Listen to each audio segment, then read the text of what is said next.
ভারতে শীত ও আবহাওয়া সতর্ক। উত্তর ও উত্তর পশ্চিম ভারতে প্রবল কোল্ড ওয়েভ বা তীব্র শীতল আবহাওয়ার কারণে বহু শহরে তাপমাত্রা কমে গেছে এবং আবহাওয়া দপ্তর সতর্ক জারি করেছে। ভারতে পিপিপি প্রকল্পে ১৭ লাখ কোটি টাকা বিনিয়োগ।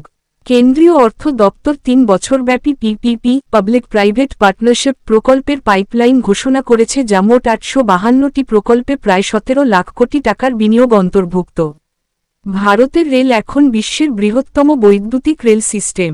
ভারতীয় রেলওয়ে ঘোষণা করেছে যে তারা এখন বিশ্বে সর্বাধিক বৈদ্যুতিক রেল নেটওয়ার্ক সম্পন্ন করেছে। অসম নারীদের এসভারা ও কার জগারে উদ্যোগ ত্বরান্বিত। আসামে নারীর স্বাবলম্বিতা বৃদ্ধির জন্য কাজ চলছে, লক্ষ লক্ষ মহিলাকে স্ব-উদ্যোগে সহায়তা করা হচ্ছে। দিল্লি দাঙ্গা মামলায় হাইকোর্ট নির্দেশ। ২০২০ উত্তর পূর্ব দিল্লি দাঙ্গা মামলায় ৪ অভিযুক্তকে বেল প্রদানের পর আদালত তাদের মুক্তির নির্দেশ জারি করেছে। গণপথ প্রকল্পে নয়া বিশ্ব রেকর্ড।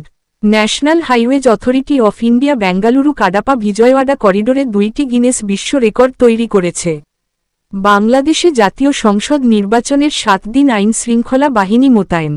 আগামী ১২ ফেব্রুয়ারি অনুষ্ঠিতব্য নির্বাচনকে নিরাপদ ও শান্তিপূর্ণ করতে নির্বাচন কমিশন আইন শৃঙ্খলা বাহিনী নির্বাচন পূর্ব ৭ দিন মোতায়েন রাখার সিদ্ধান্ত নিয়েছে।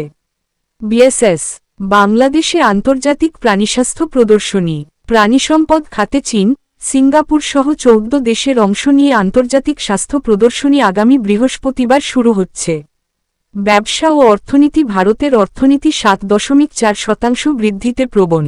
ভারতের জাতীয় পরিসংখ্যান অফিস জানিয়েছে ২০২৫-২৬ অর্থবর্ষে দেশের অর্থনীতি আনুমানিক ৭.৪% বৃদ্ধি পাবে। রিয়েলমি ও ওপো একীকরণ। চীনা প্রতিষ্ঠান রিয়েলমি ঘোষণা করেছে যে তারা এখন ওপো ব্র্যান্ডের অন্তর্ভুক্ত হবে। খেলা ও ক্রীড়া। পিভি সিন্ধু মালয়েশিয়া ওপেন ১০০০-এ অগ্রসর। ভারতীয় ব্যাডমিন্টন তারকা পিভি সিন্ধু মালয়েশিয়া ওপেনের দ্বিতীয় রাউন্ডে পৌঁছেছেন।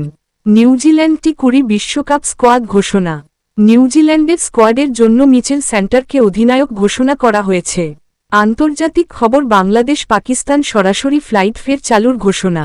বিমান বাংলাদেশ এয়ারলাইন্স জানিয়েছে ২৯ জানুয়ারি থেকে ঢাকা করাচি সরাসরি ফ্লাইট ফের চালু হবে। ইরানের সেনা প্রধানের হুমকি।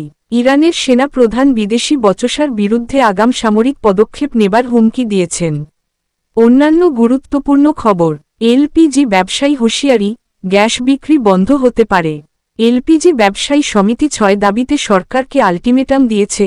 দাবি না মানলে ৮ জানুয়ারি থেকে গ্যাস বিক্রি অনির্দিষ্টকালের জন্য বন্ধের হুমকি দিয়েছে। শীতপ্রবাহ আরও তীব্র হবে।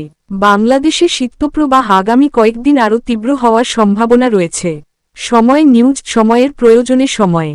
পে কমিশনের সভা ও বেতন গ্রেড সিদ্ধান্ত। জাতীয় বেতন কমিশন ৮ জানুয়ারি কমিশনের পূর্ণ সভা করছে, যেখানে গ্রেড ও বেতন বৃদ্ধির সিদ্ধান্ত আসতে পারে। বলয়যুক্ত গ্রহ জ্যোতিষ ও জন্মফল পাঠযোগ্য সংবাদ। জানুয়ারির রাশিফল ও জ্যোতিষ সম্পর্কিত বিভিন্ন পূর্বাভাসও প্রকাশিত হয়েছে। ভালার